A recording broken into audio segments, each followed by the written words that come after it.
Super J and Mad Mike here, as always, on our Wrestle Cave YouTube channel, bringing to you guys the coolest fucking videos on YouTube. Check out our reviews of Raw, SmackDown's pay-per-views. Also, check out the cool action figure matches that we do with the best stage out there with LED lights for action figures. We got the best collection, the best WWE fans right here. Be part of it here in Wrestle City, right here in the Wrestle Cave. So, hit that subscribe button, like, comment below. Anyway, we're here to do this SmackDown Live review. A bizarre SmackDown Live Yes, tonight. I would agree. It was the April 18th edition of SmackDown Live, and I expected to see a decent show, just 8 days or 1 week after the Superstar Shakeup, where you saw Kevin Owens, Sami Zayn, The New Day, Jinder Mahal, amongst other guys, move over to SmackDown Live. I expected it to be a good show tonight.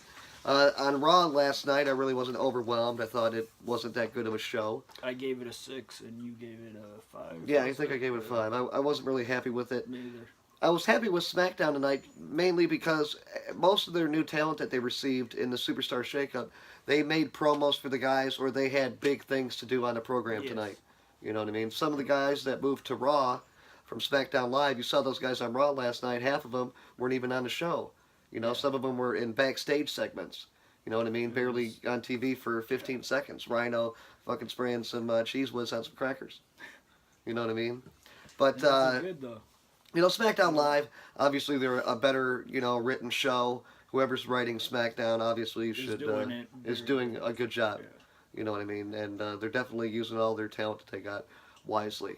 But as soon as the SmackDown started tonight, we found out that the former wrestler known as Rosie passed away at 47 years I old. didn't know that. I didn't see that. Yeah, and that he was tag team champions on Raw back with the Hurricane, Shane Helms, you know, 12 years back, you know, back in 04, 05. And he had a, you know, a few-year career in WWE on TV on the Raw brand for a few years. And definitely sad to see him go, but WWE, as always, pays tribute to any wrestlers that were in the company that, you know, pass on. So, very nice for WWE to do that. And then they start out the show with the Queen, Charlotte. Yeah. You know, obviously the best wrestler in the women's division on Raw or SmackDown, in my opinion. For sure, yes. You know what I mean? Of course. Obviously she's the alpha male out of the female division. Yes. You know what I mean? It's like she is just leaps and bounds above anybody else in the division, if you ask me. And Charlotte came out. Her, she's up here. Yes, even on the mic, she's money. Yes, she looks the part, she acts the part, and she can wrestle in the ring. So the ultimate package. Yeah. Now Charlotte came out and she said that she wanted, you know, her title shot, and she wanted it now. After that, we ended up getting Shane McMahon. Naomi came out, and we found out that Naomi and Charlotte Flair were going to fight in the ring. And if Charlotte was able to win the match, Charlotte would get a title shot next week on SmackDown Live against Naomi. Yep. Now, I thought these two women, you know, would have a good feud on SmackDown Live. I didn't expect for it to happen so, you know, fast. Yeah, I didn't think it would. You know what I mean? They just throw these women right in the ring. Let's see what they got. And, you know, let them put on a show. You know, so that was announced for later in the night. We also got something, a video promo. They had announced that there was going to be a six-pack challenge. Yeah. And there was going to be a #1 contender for the WWE World title held by Randy Orton. There'd be a new #1 contender. Who did you think it was going to be? Well, I didn't. You know, when you look at the, you know, pool of guys, there's obviously 6 guys. Let's go over who was in it. First, you had Dolph Ziggler, Eric Rowan, Luke Harper, Mojo Rawley, Jinder Mahal, and Sami Zayn. Now, out of those 6 names, I thought for sure either Luke Harper or Sami Zayn was going to get the victory here and move on to, they announced Backlash, which is going to be in Chicago, Illinois, the SmackDown Live only pay-per-view in like 5 weeks in the middle of May. And we found out that Randy Orton would defend his, or the WWE World Champion at the time, would defend the belt against the winner of the six-pack challenge. And obviously, we thought Sami Zayn or Luke Harper were going to go ahead and move on to Backlash. We were wrong. We were wrong. I think everybody was wrong on this one. You know what I mean? And you put Mojo Rawley in there. I didn't expect for him to do anything. Eric Rowan, you didn't expect for him to do anything. Dolph Ziggler Been there, Maybe. done that. Yeah, But he's feuding with Shinsuke. Yep. It looks like right now. So I didn't expect to see Dolph Ziggler on there. And you know, out of nowhere, you know, Sami Zayn and Luke Harper are putting on the best show in the ring. You know what I mean? And Sami Zayn is going all out as usual, making people look like $1,000,000, and himself looking phenomenal in the ring, high flying, his great mat skills. He's just, you know, a great wrestler. I hope Sami Zayn gets justice and gets a big push into the WWE World Championship within the next year or two. I mean, I think he's way over with the crowd, and he's on a brand now where they care, and they want to develop characters. And Sami Zayn, obviously the best worker in the ring. If he gets, you know, written well on SmackDown Live, his feuds, then he's going to get put over and he's going to be champion someday. Yeah. So I look for big things from him. But out of nowhere, we get Jinder fucking Mahal gets the victory when Sami Zayn was going for a haluva kick in the corner on Jinder Mahal. And then Sami Zayn was winding up in the corner, and he gets fucking his legs tugged by two Indian gentlemen, it looked like, who just so happened to be the tag team back from the Cruiserweight Classic, the brothers, known as the Bollywood Boys. They're a tag team, a couple of cruiserweights. It looks like WWE is going to put Jinder Mahal with the Bollywood Boys and make a little group. Little Indian persuasion. 3-man band. Right there. Yeah, you know, and 2.0. Jinder Mahal ends up getting the victory on Sami Zayn, hits him with like this triangle, you know, or $1 million, you know, clutch into a power slam, and Jinder Mahal ended up getting the victory. That's right, you know, the Juice Man himself, Jinder Juicy Fruit. We're not talking about OJ. No, Jinder Juicy Fruit Mahal. Okay. The new #1 contender on SmackDown Live for the WWE World Championship. He's going to be fighting probably the champion Randy Orton at Backlash in just 5 weeks. But you never know. They might give the belt to Bray Wyatt. They could. But I think they're going to keep Bray on Raw. Yeah, I do too. They need him on Raw with that creativity. They need him. Yeah. You know what I mean? Yeah, but true. Nevertheless, you never know. Jinder Mahal gets made #1 contender. I don't see it. You know, obviously Randy Orton can put on a match with anybody. But if they want to push Jinder Mahal, why couldn't they put a little effort into it, a little time into it, guys? On Monday Night Raw, Jinder Mahal has been jobbing for the last 6 months since he's been back in WWE on Raw TV. Like that. Jinder Mahal, his last day on Monday Night Raw a week ago, just 8 days ago, Jinder Mahal is fighting Finn Balor and gets his ass kicked. And Finn Balor kicks Jinder Mahal's ass within 2 minutes. And Jinder Mahal threw an elbow that apparently gave Finn Balor a concussion. So they moved Jinder Mahal over to SmackDown Live. And what happens? Jinder Mahal, 7 days after getting moved to SmackDown Live, is the new #1 contender for the WWE World Championship. What kind of bullshit is that? Bullshit. We're going to miss out on matches like Sami Zayn and Randy Orton. You know, another Luke Harper, Randy Orton, you know, Eric match. Rowan, I would rather see. Yeah, you're right, than Jinder Mahal. Yeah. I mean, I just don't get what they're doing. Obviously, WWE is a global company. They have to appeal to a whole, you know, vast, you know, fans, group of fans and different ethnicities and stuff like that. But Jinder Mahal, he needs to get pushed more before they put him in a WWE World Heavyweight Championship match. Yes. In a fucking pay-per-view. In Chicago, nonetheless, dude. Chicago is one of the best, you know, cities with crowds in all of WWE. I mean, in all of the U.S. I mean, you have a passionate crowd in Chicago. When you get into the big cities, you have passionate fans that have to pay more to get to these shows. Yeah. And they do, and they have a great time, and they voice their opinions. You know what I mean? And this crowd is going to eat that match up, dude, in Chicago. They're going to shit on that match. So I don't know what they're going to do with Jinder Mahal and the Bollywood Boys, but they better start doing something quick because I don't see how it's going to work out in 5 weeks heading into Backlash in Chicago. Backlash in Chicago, WWE is going to get a Backlash if they put on that as the main event. Okay, you know what I mean?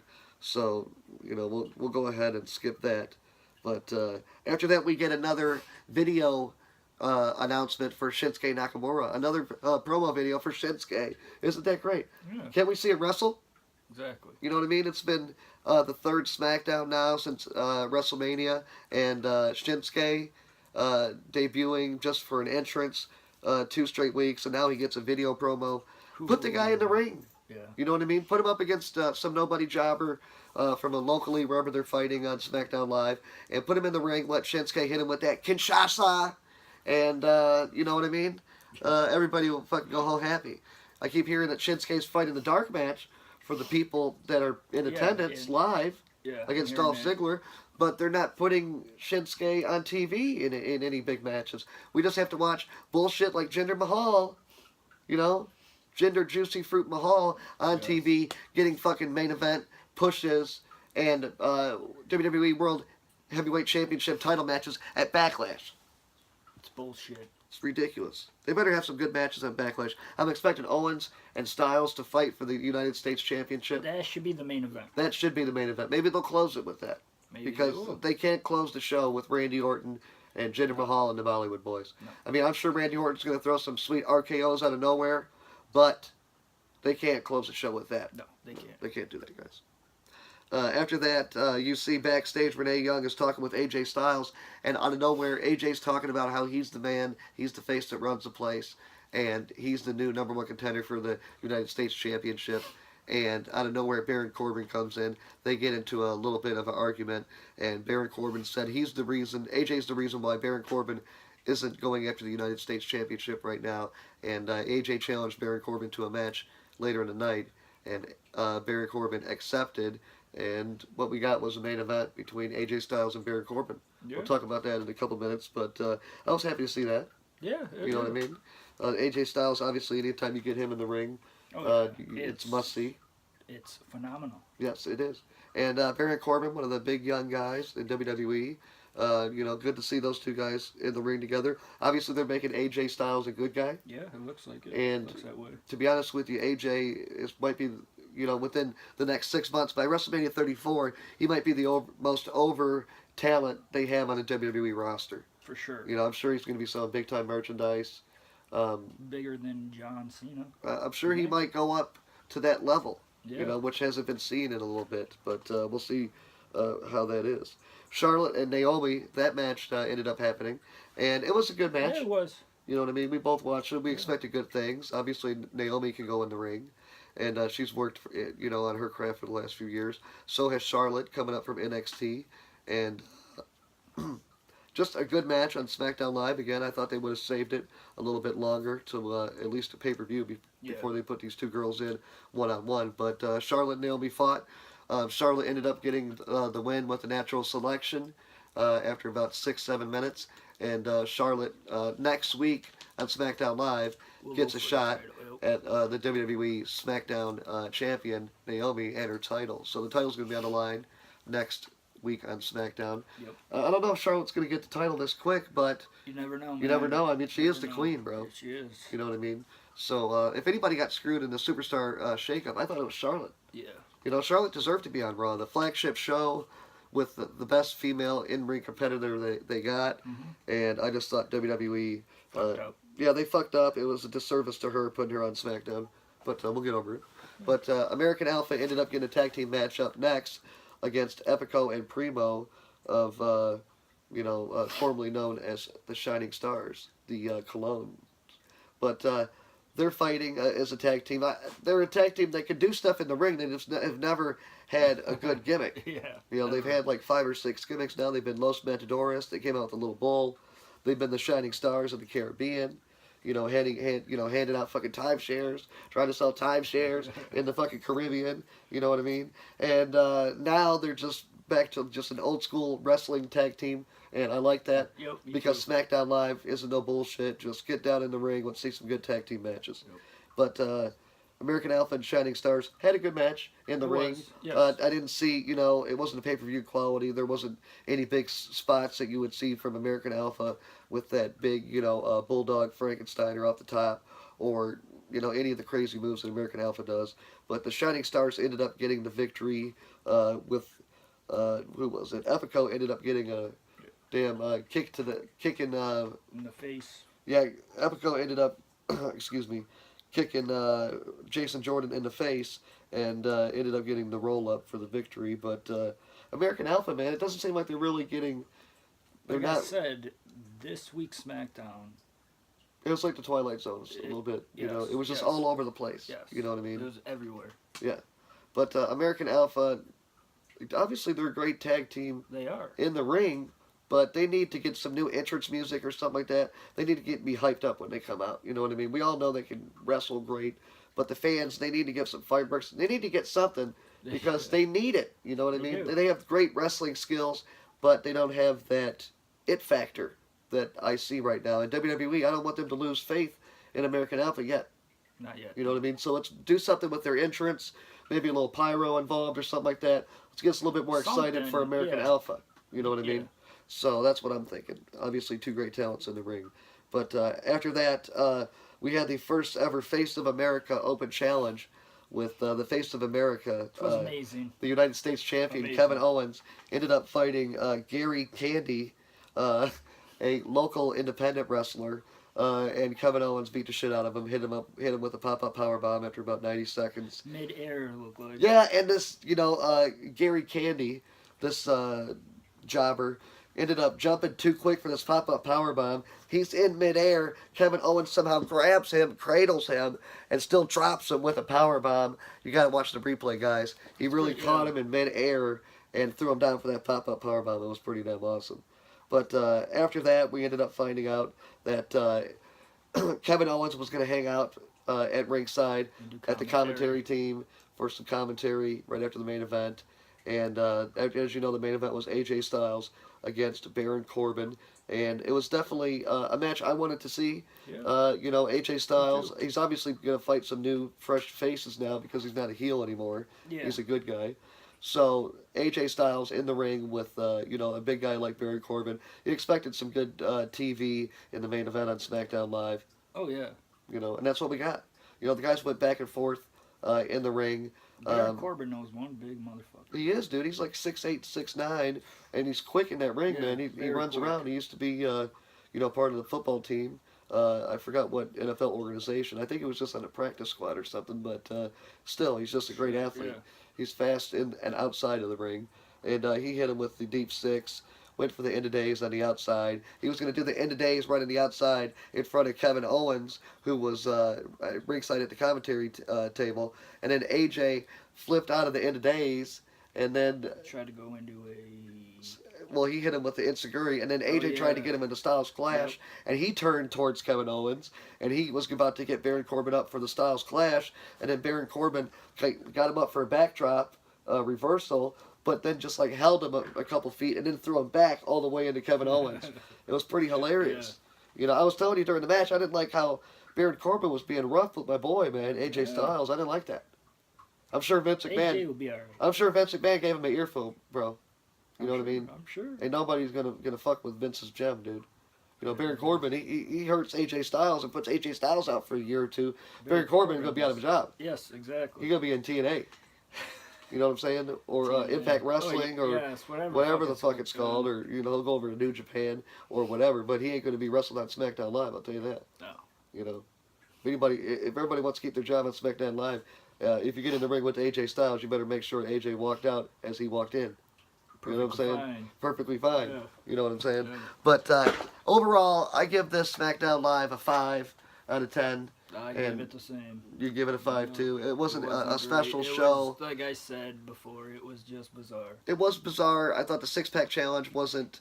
There obviously could have been some more Big names than there were, and especially Jinder Mahal winning it. Obviously, our feelings could be different right now for the SmackDown if Jinder Mahal was not the guy to win the Open Challenge, the six-pack challenge, #1 contendership.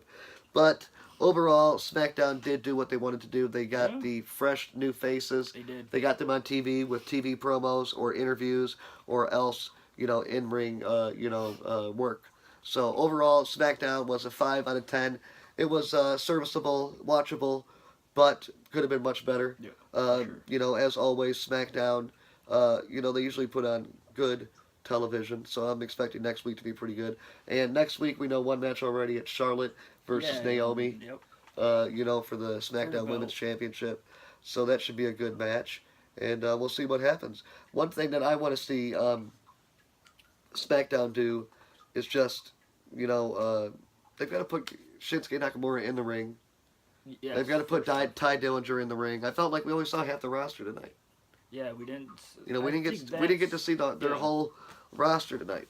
You know what I mean? But as always, check out our videos on the Wrestle Cave. Tell us what you guys think below about the review, and tell us what you guys think about this lackluster SmackDown Live. Jinder Mahal, the new number one contender. I know, Mike, you're shocked by it. I still am.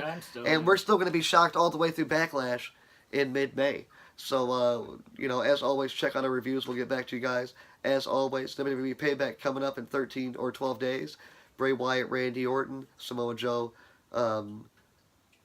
Seth Rollins. It's going to be Austin Aries, Neville one more time.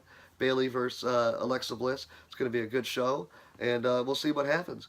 But as always, check out our action figure collection, guys. Check out our library of all these action figure videos, the best past, present, and future matches. If you guys want to see anything in particular, leave them in the comments. We'll get to them when we can.